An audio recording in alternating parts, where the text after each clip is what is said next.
What's up, Ramley? You're now in the kitchen with Chef Nixon for all your fixings for the latest and greatest of VCU men's basketball. So, VCU hosted George Washington. How'd it go? Let's get into it. So, George Washington comes to this game trying to recover from a loss, a thumping loss from University of Dayton. This is immediately after we beat Dayton. So Dayton probably had like a chip on their shoulder and was really ready to go. And they kind of ran into a buzzsaw going up there. VCU comes into this game riding a 6-game win streak after handling LaSalle, beating them by a score of 85-66. Could have been a larger margin, but it is what it is. Now the crazy thing about this game is George Washington is a very peculiar team, to say the least. The record is 4-9 coming into this game, and if you look at them on paper, you wouldn't assume that they would have that record. For instance, I'm gonna name a few schools that they have transfers from: Virginia Tech, Maryland, Nebraska, and UConn. With those calibers of players, you would assume that they would be able to produce more. And it got me to thinking why that happens. Why do people transfer? Could be the coach. Could be they don't fit the system. Could be they were over recruited or recruited over. There's a lot of different variables, but there's always a disdain for me. Not all transfers are bad for the system. Sometimes it just doesn't work. We had some guys that came through VCU that ended up transferring and had great careers. For instance, Teddy Okorafor, Lyles went to UMBC. Rico McCarter did well at Campbell. So transferring, and we had transfers to come in and did well. Jamie Skeen, Corey Billsbury, or was it Billsbury? Yeah, Billsbury.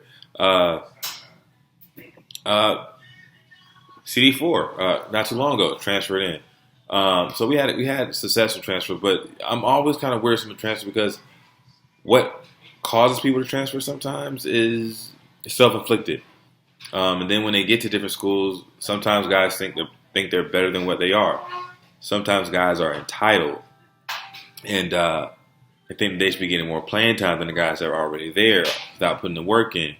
Sometimes guys are just bad teammates, So all these questions start going through my head, like how did George Washington, how do they have this record? I know the coach, former VCU coach, very personable guy. He's a well-spoken young man, and he's a great coach. But to see them struggle like this, it just makes you raise an eyebrow. Like, what's going on with that? So I'm thinking, like, have I seen like something like this before?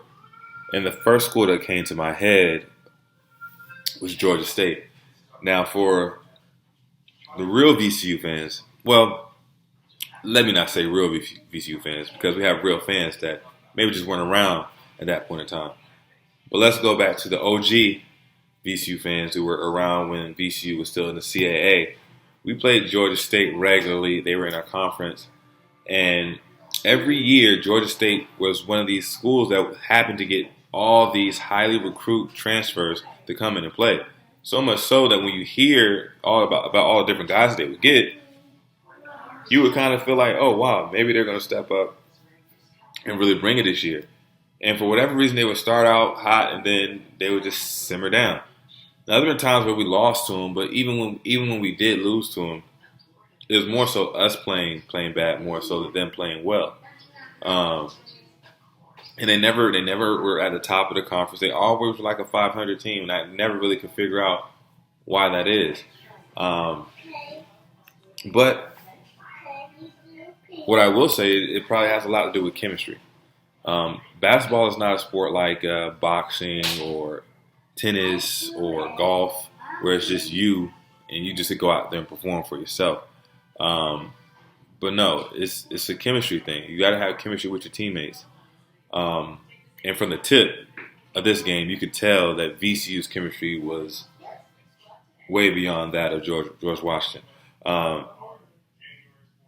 game was close until after tip.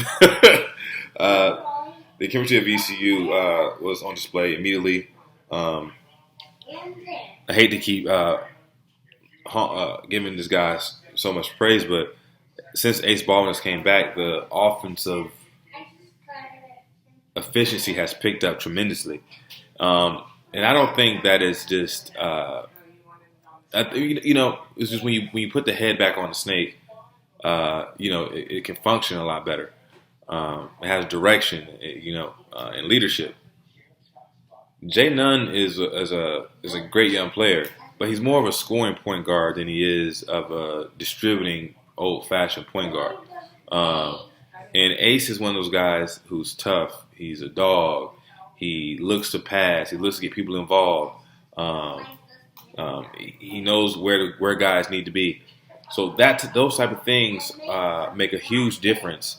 And I didn't even bring up scoring, but those type of things bring up a huge difference in the success of teams. So since he's came back, the offense has been way more free flowing. The ball movement has increased dramatically. There were plays yesterday with Tsunami Sahonas and Vince where the play was just so smooth. We missed the shot, but the fact is we moved the ball so well that we had a wide open shot, almost too wide open. But it was one of those things where the ball movement was just crisp and it looked fun to play. And the guys, it was some I like a Georgia State playbook, man. It was beautiful to see.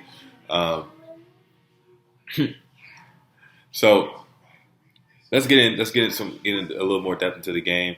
So obviously the ball movement for us was great. The defense was definitely proven to be too much for them.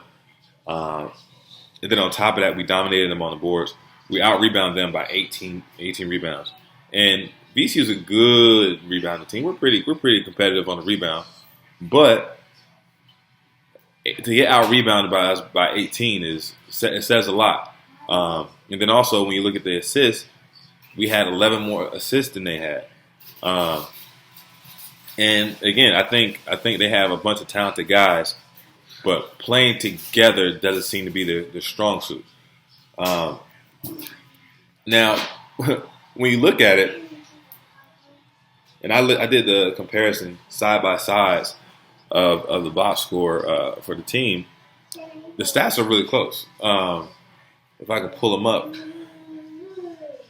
let's look at this team. So when you look at like steals, we got 10 steals out of them, but they also had 10 steals. We had 11 blocks, they had 7 blocks. We forced them into 18 turnovers, but we had 17. But somehow, the largest lead for us, or the largest lead for them was 3, and that's at the very beginning of the game. And for us, it was 29. And I think that's due to, 1, our defensive pressure, 2, our willingness to move the ball, and 3, our chemistry. The team, watching George Washington was watching a bunch of guys, a bunch of individuals try to make plays for a team, and that's not how basketball works. You can't make home run plays. Not one play is going to bring you back. It's you just have to focus in on each play and each possession. And I think they did a pretty poor job of that, and that's kind of how they end up getting blown out the way they did. So most of the game was out of reach, but then they cut that 29-point deficit into a 15-point deficit, and it leads me to a topic I want to speak on, and it's about staying locked in. And this message is mostly for the young guys. There was a stretch Coach Rose wanted to get the freshmen and the guys who didn't get as much tickets as the other guys, he wanted to give them an opportunity to go out there and play. But with that, they had a stretch in where they went on like 11-4 run in that stretch. We had like 3 turnovers in that stretch, and it was just bad, sloppy basketball. And the thing with that is, I think those guys we have on the court can play together, but naturally, once you start really making separation from a team and the real competitive nature has dissipated from the game, you tend to relax. And once you relax, you tend to lose focus. And that's kind of what happened. That's kind of what happened to our guys. But we can learn from that. And also, I want guys to know, like, even though this is a blowout game, you probably just thinking, okay, I just want to pat my stats. This is time for me to do it. Understand that Coach Rose is still looking at that. He's still evaluating you all when you're playing, to see if you can still play the right way, to see if you're gonna, when things go good, are you gonna become selfish? He's still judging you guys, and you can either gain minutes in that time or lose minutes. So I challenge the younger guys to try to stay more locked in, even when the game seems to be out of reach. There's always an opportunity for you to get better. So be mindful of that, because that wasn't a good showing for Coach Rose for him putting you guys in. Arnold should have been in the game with like 5 minutes left, 5 to 10 minutes left, instead of 1 minute. So just keep that in mind. And Coach, I was sitting like right behind the bench, and I remember overhearing Coach Rose say, "Play to our standards." And what he means by that is, you set a standard for yourself. You know that boxing now is important.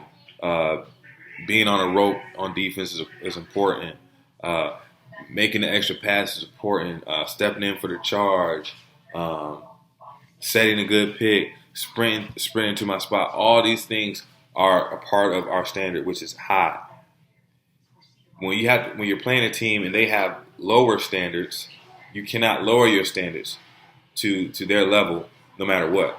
And I'm assuming that Coach Rose told this to these guys just to remind them, hey, this is our standard. No matter what our opponent is doing, we have a standard that we have to live up to day in and day out. And I think a lot of the guys kind of got away from that, especially once we got that huge lead. But be mindful of that. So let's get into our stat leaders. For George Washington, we had James Bishop, point guard, or I think he was starting at the shooting guard. He can really fill it up. It seems like he's been there for years. He had 16 points and 3 rebounds. Ricky Lindo Jr., athletic big, was doing a good job at running the floor, blocking some shots, using his athleticism as benefit. He had 8 points and 10 rebounds. For VCU, Ace Baldwin had 16 points, 6 rebounds, and 4 assists. Now, I seen today that Ace's career high was 16. And I was like, oh, 16, wow. And then I was like, wow, only 16. Because when you think about Ace, think about the impact he's had here at VCU. He has played such a pivotal role in the success these last 2 years for us. And yet his career high in points is 16. And there's a lesson in there. And it's basically like, you don't have to score to be to have an impact. You don't have to be the best defender to have an impact. You don't have to be the best assist man to have an impact. Ace has found that he knows it. He knows his role, and he plays his role to perfection. Maybe it's not for him to score all these points. It's for him to run the team. It's for him to get other people involved. It's for him to be a leader. And that's perfect. So when I say, oh wow, 16, it's like, with the impact he has, I'm surprised it hasn't been even more than that. You look at guys like your Melvin Johnsons, your Brandon Roselles, your Trevion Grahams, your Eric Maynards, even your Bradford Burgess. All these guys have these big scoring nights because he has such a big impact on the team. Ace is a guy that has a big impact on the team, and he doesn't have to score. So it was just really dope to see that. Also, Vince Williams, Mr. Do It All, had 11 points, 8 assists, and 5 rebounds. And I'm running out of words to say or to describe how Vince is playing, especially down the stretch. I've already told you how I was a critic of his body language and attitude at the beginning of the season. He fought through that, started playing very, very well. Now that Ace is back, it seems like his game has even stepped up another level because now he's a little more free to do whatever he needs to do for the team. He's leading the team in 5 stats, from steals to rebounds to assists. Like he's doing it all, and it's just really dope to see. And with him playing like this, and him and Ace leading like this, I can see us having a really good chance of winning the tournament. I would see us have a chance of getting into the tournament, even if we don't win, having an at-large. But it's really dope to see the development of the guys. So for my low-key player of the game, it's going to be Keyshawn Curry. He had 13 points and 5 rebounds. And if you've been listening to the show, you know that Keyshawn Curry has always been consistent with his aggressiveness. He's been consistent with checking the best player. So all in all, his energy has been consistent. And in order to have a championship level team, you got to have guys who can consistently give you that effort, consistently give you that production. And Keyshawn, whether he's scoring, he's impacting the game some other way. So low-key player of the game, Keyshawn Curry. I also want to give a quick shout-out to Deloach. Deloach had a 3-play stretch in which I seen like the rooftop of his potential. He came down, ducked in really hard, got the ball, 1 or 2 dribbles, hook shot, bucket. Sprints down the court, playing defense, got a block, started a fast break. Then he runs down, posts up so hard that he seals the man, and Keyshawn Curry gets an easy lane to the basket for a dunk. And those are the type of plays that I can see him doing all the time. And it seems as if every game he's just improving, gaining more confidence and improving, trying new things and improving. And if he can continue to do this, man, by the time it's conference tournament time, he's gonna be a heck of a player. So now moving forward, before we move forward, the final score of that game was George Washington 57, VCU 84, and now we have a record of 10-4.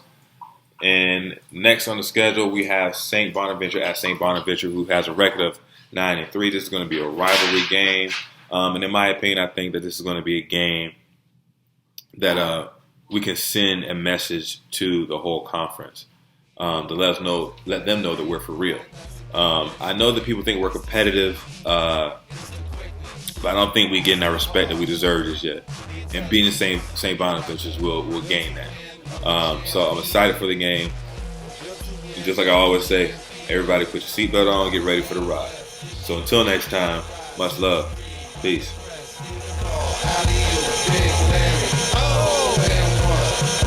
That's a 6 points.